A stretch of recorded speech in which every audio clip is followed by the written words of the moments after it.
piston, a mouth softly chewing, a horse trotting on a river's edge. Sex is bodies intertwined in rivulets of sweat, forming a biological sauna.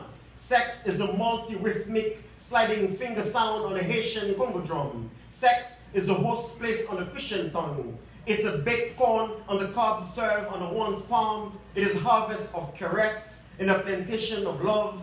It is a French kiss with melted milk chocolate. Sex is the scream of ecstasy reaching vortex like an electrical sensation jarring V-tip.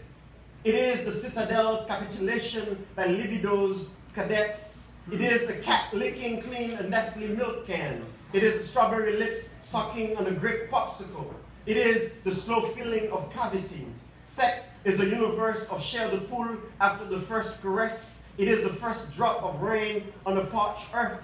It is beads of perspiration snaking the crevices of bare backs. It is your eyelids slightly shut, dreaming of paradise. Sex is life's natural dialogue, a communion of souls, and a vibration of bliss in the garden of our existence.